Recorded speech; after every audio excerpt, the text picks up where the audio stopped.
별이 빛나는 밤에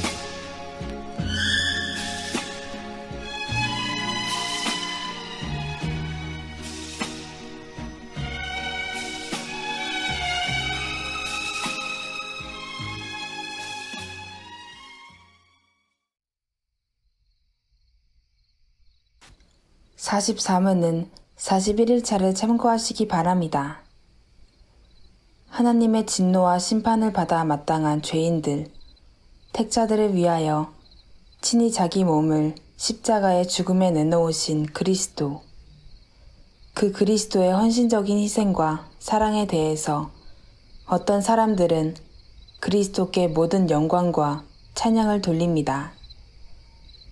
우리를 위해 보혈의 피를 흘리신 주님께 이렇게 무한한 감사와 찬양을 드리는 것은 너무나 당연한 태도이고 거기서 아무런 오류도 찾을 수 없을 것입니다.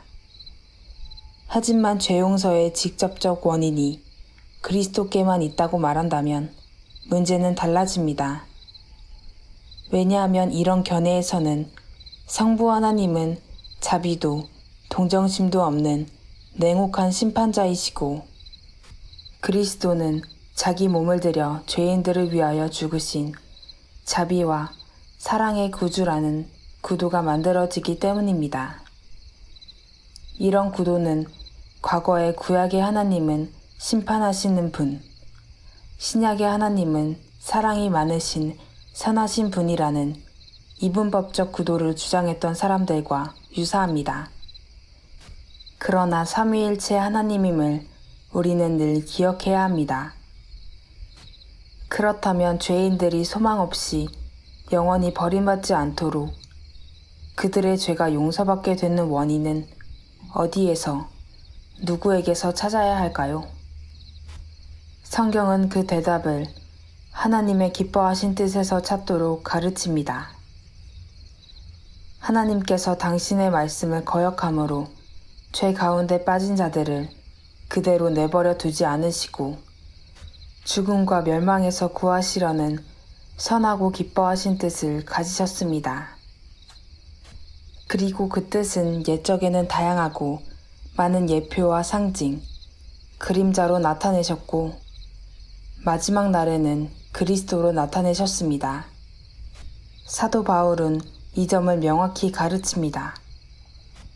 그리스도께서 하나님, 곧 우리 아버지의 뜻을 따라 이 악한 시대에서 우리를 건지시려고 우리 죄를 대속하기 위하여 자기 몸을 주셨으니 라고 말합니다.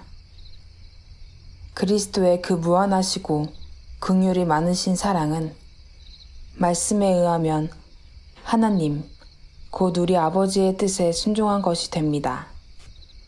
하나님의 기뻐하신 뜻은 우리가 이 세상의 모든 문제들에게 대해서 왜라고 묻는 물음의 마지막이고 최종적인 목적지입니다. 그래서 속죄의 직접적 원인이 하나님의 기뻐하신 뜻이라고 했을 때 그것은 그리스도를 통한 삼위일체 하나님의 사랑만이 강조되는 것이 아닙니다. 거기에는 아주 혹독한 하나님의 공의도 새겨져 있습니다. 그리스도는 하나님의 사랑의 표현이면서 동시에 하나님의 진노의 표현입니다. 그래서 이중적입니다. 기독교를 사랑의 종교라고 말하는 사람은 절반만을 말하는 것입니다. 사랑은 언제나 그 이면에 공의가 수반됩니다. 교회를 반대하는 사람들이 주로 하는 비난은 교회가 사랑이 없다는 것입니다. 이 말은 교회가 왜 내 편이 되어주지 않는가, 왜 유별나게 구는가 라는 속뜻을 가집니다.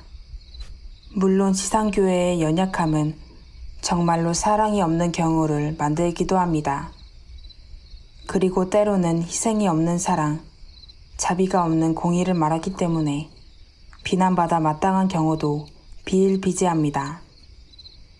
로마서 3장 24절, 25절은 이 둘이 어떻게 조화를 이루는지 우리에게 보여줍니다.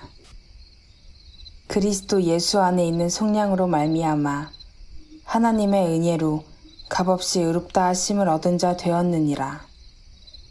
이 예수를 하나님이 그의 피로써 믿음으로 말미암아 화목제물로 세우셨으니 이는 하나님께서 길이 참으시는 중에 전에 지은 죄를 간과하심으로 자기의 의로우심을 나타내려 하심이니라.